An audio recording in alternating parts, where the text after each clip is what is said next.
So let's kind of change track a little bit, and this would probably be part two of the interview. Um, One thing we talked about last week was common misconceptions that coaches have or beginner coaches have, and I thought that could be quite a juicy topic to discuss. Mhm. So in your opinion, what are some of the things that you find that coaches have misconceptions about, which ultimately may be stopping them or holding them back from Mhm. having the practice that they want? The first thing there, the first thing that comes up right now is the misconception about their capability to attract, create, manifest, get clients.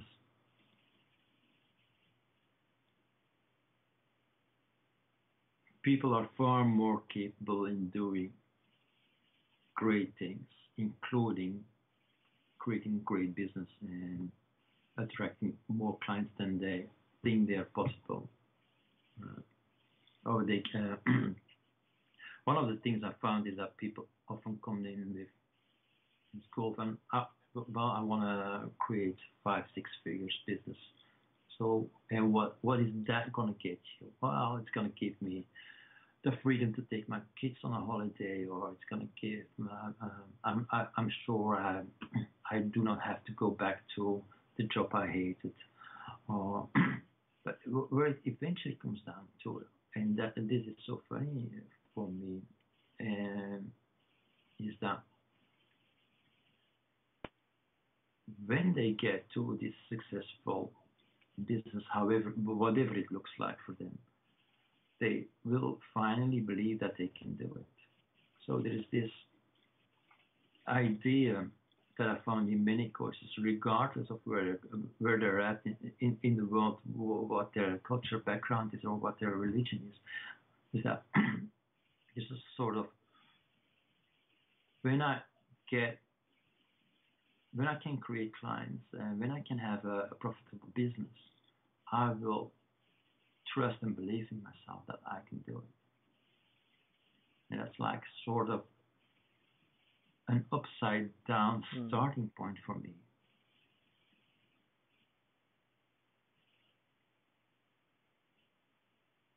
That's one thing.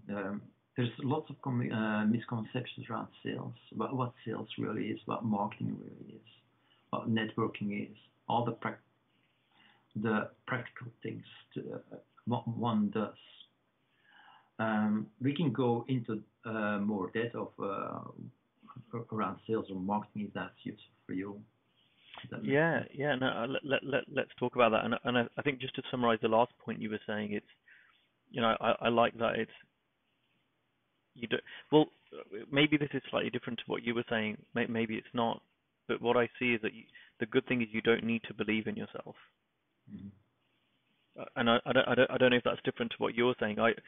Certainly for me, what I found is that there was an element of I'll believe it when I see it. So then if I am Mm-hmm. successful, then I'll get it.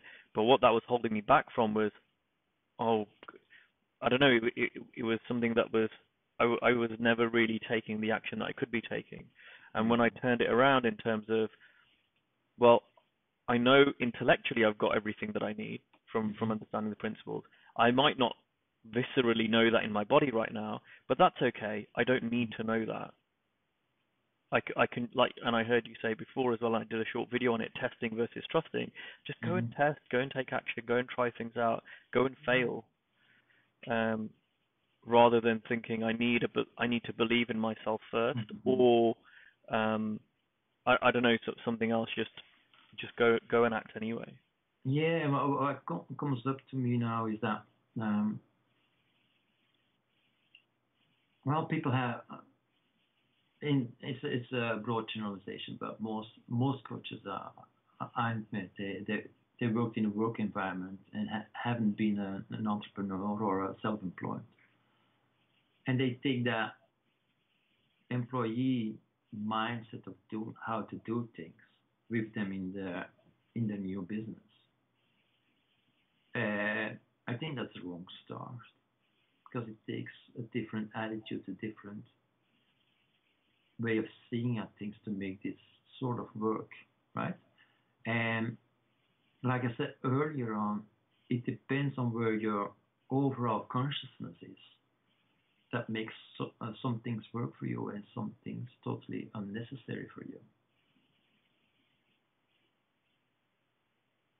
You know, when you're, I absolutely rally for being as great as possible, doing really great work with people. And one of the misconceptions is that people come out of coaching school and think they can coach, and that it takes just knowing how to get clients and being a great coach and running a successful business. It's like this skill that has to be learned and or that evolves throughout. The more you coach, the better you become. The more you facilitate group, the better you become, right? That's one thing. Well, I'm not sure. I guess I forgot your question, or if you can repeat that again. No, well, it's just that the fact that you don't necessarily need the belief in yourself anyway to take action first. Because I wasn't. I know for me last year, I had a bit of a belief, of course. You know, it's why I quit my job. I wouldn't have quit my job if I thought no, but I'd be lying if I said I believed in myself 100% that I was going to do it. Yeah, that makes sense. You know what? And that's the difference between someone who gets there, some sort of the one who doesn't get there, the ones who don't get there creating what they want to create, is that they are stopped by they believe they can do it. And those who get there, they take action, they are focused, even if they don't really have that strong, that grounded belief that they can do it, right? So they're not that distracted by their emotions or their thinking goals or stuff like that. The one great thing we all do is that we get distracted by what's going on inside of us rather than what's out there. The prospect that didn't respond as you hoped he would respond, or the networking environment that wasn't the energy you hoped that it would generate. So we're not up to other people or the environment, but are really up to what's going on inside of us.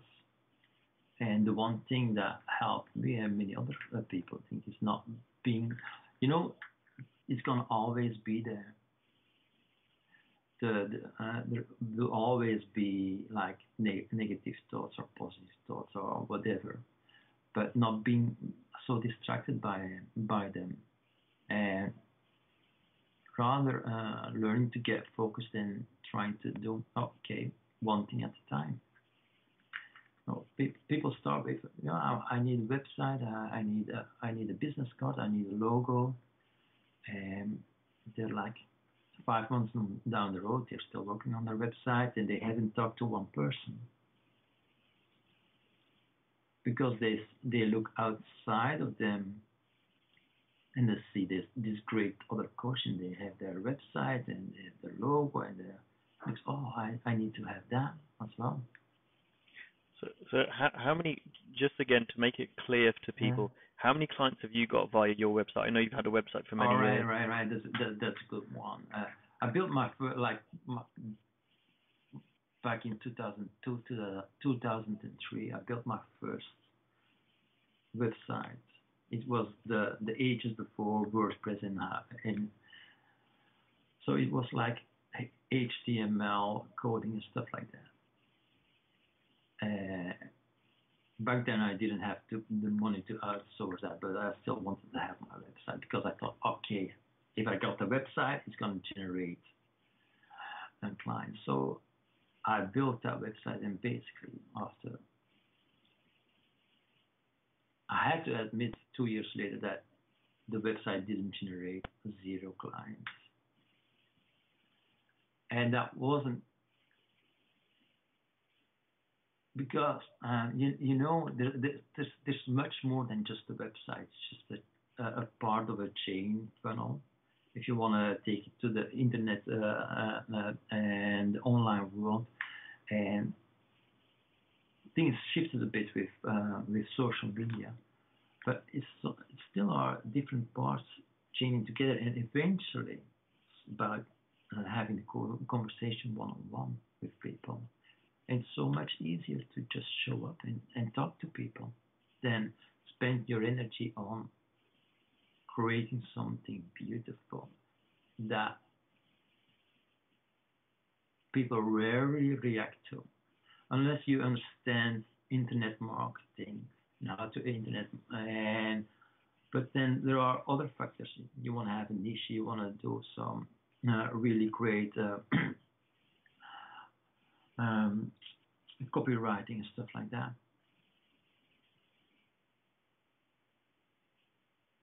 I do not say that you do not that having a website is not useful. It can be useful for helping people to get like a feel for it, but it's not the main attractor. It's just a part of. So I started out with a complete misunderstanding that what if I do this, it's gonna bring me clients, but I wasn't looking at the interpersonal relationship. I should rather now these days I would go out and talk to people, because for me that's the one sure method to have or create or get or manifest a client. Have that conversation. Actually, not have that conversation. Foremost, because you can have a conversation with anyone, have a real deep connection with people. And one thing we talked about last week was that you were saying that, and I don't want to put words in your mouth, so correct me if I'm misquoting you or coming up with a different twist on what you said. But what I heard you say is beginner coaches, when you're starting out, you're not doing great work in general, or as a broad generalization, because you haven't got experience. And I really like that, because I look back and I remember when I had my very first paid coaching calls 3 years ago. It was great, and the person obviously got help from it. They paid me, and they were very happy to pay me.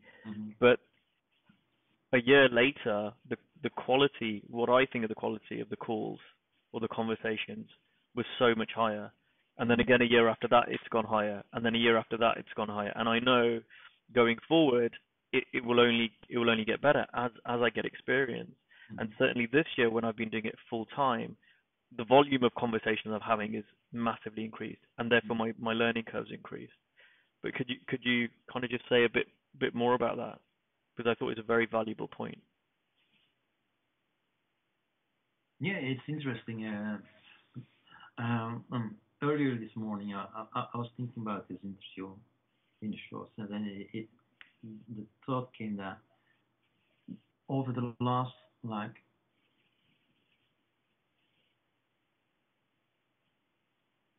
6 months since I appeared back from the hospital, I've been invited to do interviews multiple times without me asking or pushing for it or trying to create it. It just happened. If I go back 4 or 5 years ago, I did this interview series program with experts a bit similar as you did. And I was always curious about how people became that person or that expert that people wanted to interview. And you can try to they did that and they did that and they got on TV or they wrote a book or whatever, right? So they did, in my mind, they did a lot of things. They I was never looking at who they were as a person. And for some people, they just write a book, even without real grounding. They get the strategy to get on TV, they get interviewed, they get recognized as an expert, right? But that's one way to do it, and it reflects back to starting out as a coach. You can do lots of things that gives the impression that people that you're an expert on things. And that's a bit different than really being a grounded human being that really knows what they're talking about. My coach and my mentors always said, rather than walk your talk, talk your walk. And just that one thing shifted for me quite a bit back then. It's and just if you talk your walk, authenticity, integrity is the natural outcome of that. Most people try to take that around, and that's a long story to get back to your question. People start out with not being able to do such great work. They can create the blah blah blah that they look they are doing great work in order to attract clients. But in my opinion, and I've done that in my because I didn't realize and I didn't understand how people function and how people work and what it was to be just with a rather centered person. I think coaches, instead of looking at all those marketing and things to do, they have the one thing that really is going to help them generating a business, being a better coach, is getting deep and slowing down and getting to know themselves, how they function, how other people function. And the three principles is an awesome, great format for that. Did that answer your question? No. Yeah, no, I really like that, and it's something that resonates with me as well, because again, I think we come back to this. It's separate and it's the same, right? Mm-hmm. It's this kind of weird thing to describe that. Yeah. You've got who you are, who you're being, your groundedness, Mm-hmm. whatever you want to call it. On one side, some people might call it mindset, like you said before in the old days. Then you've got the sales and marketing piece. Mm-hmm. And what I hear you say is everyone goes to the sales and marketing piece first. Yeah. Without looking at who they are, who they're being, how they're showing up, what's their understanding of the principles. Mm-hmm. Because, and this has certainly been true in my experience, as I've got a deeper and deeper understanding of the principles, which is, by the way, nothing. I realize I know nothing at all, but as that's increased from 0.00001%, to 0.0002%, yeah, we're right? all in the same spot. So as that does increase, however small it increases, the sales and marketing piece becomes a lot easier. Yeah. And what I used to have this question. I'll freely admit this. I would say, well, look at these people. They're not grounded, but they're making loads of money. Mm-hmm. Well, the funny thing is, I've found not always. I think you need to be really careful. And again, I don't know what your view is, but I think you need to be really, really careful of seeing what you see on social media, and then assuming that means that person is making a lot of money. And I found that when I've actually started doing things myself, people open up to you, and if I meet people at events, and when people do open up, I've been quite surprised at what people tell me that they're earning and how well they're actually doing versus what I thought they were. Yeah. And sometimes they're people who I had never heard of, didn't see them on social media, didn't see anything, and they're making a lot of money, right? And they're really impacting people, and they're doing great work. They're just getting on with it. And the people who I'd seen all over social media doing events left, right, and center, and they were broke. Yeah. But there's an allure of sales and marketing of that's the way forward. I don't know if you've found that too. Yeah, here's a dual thing in the coaching community. There's like this split in thinking. Um, Coaches often come in and they, you know, with the idea, and we get a bit back to misconceptions, but I think this is important for many coaches. They come in with the idea that, well, I just want to coach. I do not want to sell. It makes me feel uncomfortable, and I do not want to make marketing because I don't like that either, right? I don't like pushy salesmen and stuff like that, and I do not want to be like that. And that's the one that's the mindset that some people come in, and that is limiting in itself because they have a hard time opening up to what sales really means and what marketing really is all about, right? On the other hand, there are those who come in and they're focused. Oh, okay, what we got to do is create a great following, create a tribe, do the marketing, do the publishing, whatever that makes sense to them, and they go off and do it. But it's like this disconnect between the heart and almost it's not necessarily the ego, but the heart and the head. It's like and the meetings, in my personal view, and that seems to work for me and other people as well, is that we can bring both more together in that heart um, and head are like more synchronized. I think what Jamie Smart, for instance, does is a great thing. He's well versed in how to market, how to sell people to people, and he has that grounding, that caring about people, right?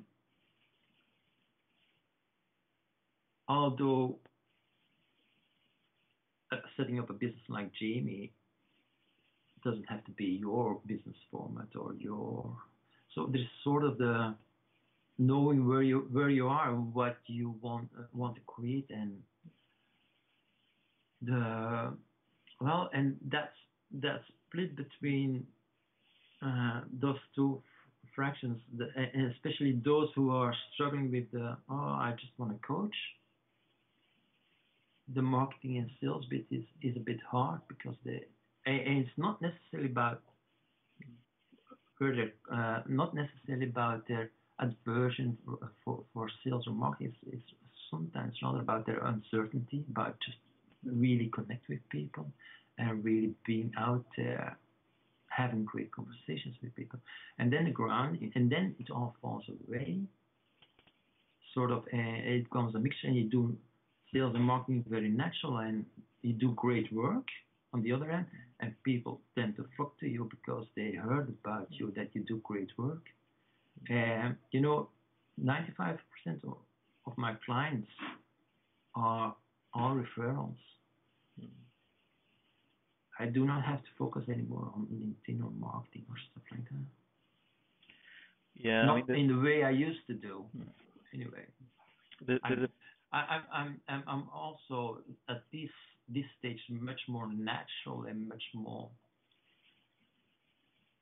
less thought. When you strategize out, you're in marketing and sales, you're like thinking, you're copywriting, you're crafting things, and it's often very from the head out, if that makes sense. And now it's more like, okay, let's throw something in the world and play with that, and especially do great work. Yeah. Do great work. There's a few things you said in that which I really wanted to pick out, which I thought were great. The one is like you said, do great work, and referrals come from being great. And Steve, who I interviewed and released the other day, he said the same thing. He's releasing a program called the Number One Attractor of Clients, and it's be a good coach. And it sounds trite and simplistic, but it's really, really true. The other thing I love that you said is you don't need to copy what other people are doing, and I love that, right? and you talked about Jamie, and I've known Jamie for a long time, and I don't think I'm breaking any confidentiality by saying this. He said this openly. He loves coaching groups. You know, he's told me, because I love coaching groups. He does some one-on-one coaching, but I'd say 90% of his business is group coaching. Why? Not for any other reason that he actually loves doing that. That's what he enjoys doing. That's what his passion is. Now, for me, it's probably the other way around. I love the one-on-one work, and I do a bit of group work. Again, why? Not because that's a better strategy, but it's what I enjoy doing, and if that changes, then that will change kind of going forward too. So, and it's the same thing with this group. Why have I created this group? I haven't copied it off anyone else. In fact, I thought, hey, there's nothing like this that exists. I would love to do something like this. Let me create it. Yeah, absolutely. And that's where we started out, I guess, is like finding out what you really want to do. Yeah, for some people, coaching one-on-one works great and makes totally sense, and other people, coaching, and you can evolve. Well, I shifted from doing change work one-on-one to facilitating groups, and that's great. Awesome. We're fast running out of time, but one thing I wanted to get, because I mean we've talked all about grounding, mindset, belief. So now I'm going to completely go back on everything we've said and talk about techniques, right? All right, good. Just because to kind of give a mix to everything, and there was something that you talked about last time, and you said there was one task that if everyone did this, it would really help them get clients. And I don't know if you remember, it was grabbing a list of all of your networking in one place. So I'd love you just to share this. So if people are ready to go and test something, they've heard everything that Bart said, they get it, they're like, right, now what do I do? And you want to go and test something, but you've got a great idea. So if you want to kind of share that with the audience, I think that would be really helpful. Well, it comes back to realizing what resources you have at hand that can help you connect with people and basically get more clients, create more clients. And it's stepping back into your already existing network you have. It's like this almost low-hanging fruit. You know, people know you. People know your energy. People like you. And not everyone in your network is obviously going to like you, but many people do, right? People trust you. So this is a very simple thing to do. What you do is reach out to them. These days, you can reach out in many different formats. You can send them. The obvious thing to do is, hey, I'll send them a mail. But what we found is that if you send people like an old snail letter, like almost a handwritten note, it jumps out because people are not used to get handwritten notes anymore. And if you're like a starting coach, let's say you make a list of everyone you know, just everyone that has been a colleague, family, friends, get a list. Don't discriminate, because the first thing what most people do is that, oh, it's not gonna be useful for them and not for them, and they said something back in 5th grade and blah blah blah blah. There's a lots of thinking going on about a very simple exercise. You make a list of everyone you know. You send them like this handwritten letter. What you can do is type out a letter and sign it handwritten, or add a personal note, but have like and say, hey, how's it doing? I'm starting. You know what? I just want to keep you updated about the new thing I'm doing right now in my life, and that's coaching, and I'm starting my business, and maybe it makes sense for you to have a conversation with us. I love to take people on a coffee date or something like that. So let's reconnect back. And maybe this, what I do is not for you, but you know someone else it might help or it might make sense to them. So would you be so friendly to let them know? So I had a few clients doing this, and it's there were like varying results, but the varying results were down to how people did what they did, how people took this simple exercise and get it done, get it out in the world. The one thing is that those people who discriminated on who to send out this letter were not doing as well as those who weren't discriminating the least. If that makes sense, because you do not know for who is this, who can this be useful. They might know someone. Their wife might be. You're sending it to one of your old friends, school friends, and it's not for him, but maybe it's his wife or one of his kids, or it could be anyone. It's just like getting it out and inviting people to have a conversation with you. Go on coffee drinks, connect with people. Because the best way to create clients, especially one-on-ones, is having that one-on-one connection, that real human connection. And you know what? In my opinion, it shouldn't be hard for coaches, because coaches are human, people. You know, they like to support other people. They like other people. Then, so if you really want to coach, get back to the basics, get that connection going, and make it simple. Reach out to everyone you know, and you can do that in snail-mail format. You can send them a Facebook message, but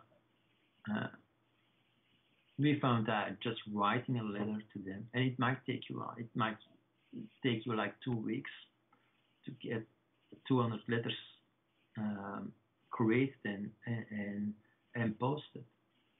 But the effect could be, our clients who start from zero in 3 months, they become like, whoa. Just from doing that one thing. And there are many one things you can do. Yeah. The thing is that most people tend to do all those one things just half-assed. Yeah. Instead of taking just one thing. Okay, it makes sense for that coach. It's not necessarily going to work for me, but I'm willing to test that out, and I'm willing to do that as perfectly as I can. Yeah. All right. So it's like a mindset, open attitude around testing out things and figuring out, well, it works for them. It works for them. It's not necessarily work for me, but I see the structure and the logic in it. I can tweak it a bit to my energy and to how I reach out to people, and because other people do that in video format, they record a video and they send that to people, or they just pick up the phone. Hey, it's a long time. It's the same thing. It's just reaching out to, instead of finding new people, reaching out to the people you already know. That's a great tip, and I love what you said as well on top of that, which was, don't, if you're going to do it. Don't do it half-assed. And you're so right, because I saw that before I got into coaching, when I was in the kind of self-development world, and there were more techniques or that sort of stuff. I would see the people who would watch something, listen to something, read a book. They would try it out for a few days. Oh, it doesn't work, and then they'd go to something else. Whereas if they just stuck with one thing, really went deep into it, tried it out, tested it, really gave it a go, they would have had more success than if they were kind of jumping around from one thing to the other. Absolutely. And that's so true in the coaching world as well. And especially on top of that, I want to say, if you go in having conversation with people, do not go in with the expectation that you're going to sell coaching. Because that screw most coaches. If you're not used to selling, it's going to screw the whole conversation. Yeah. The only thing what you want to do is really connect them and do what coaches do: listen, ask questions, and forget about trying to sell or to your service. Right? At one point, you surely want to mention that what you do might help. in the conversation, but and take it from there. Invite people to have a deeper conversation with you, or to explore more. But the first thing is really connecting, and connecting without, basically, and every 3P coach should know this, but sometimes we forget, is that connection is there when we have nothing on our mind. Basically, human people connect when it's clear up here. So when you go into a conversation, make sure that that part is clear. We've gone way over time. We've got questions from the group which we haven't answered. There were other things that we talked about that we haven't answered. So why don't we do this? Why don't we finish the interview today? Thank you very much, Bart. And if you're willing, if we could maybe record another kind of half an hour, 40 minutes at a later date and release that with some of the questions people have. Absolutely. And maybe people have more questions after watching this video, and we can kind of collate them all together and do another one. We answer all the questions together. Yeah, I think there were a few great questions that we didn't touch upon on the framework for workshops, and Hank's question. Yeah, and there was one about talking to NLPs from NLP, yeah, absolutely, and that's also a great question. Yeah. Yeah. So I'd rather not rush it, and let's record something absolutely. separate and do it properly. And maybe this conversation brings up other questions for people.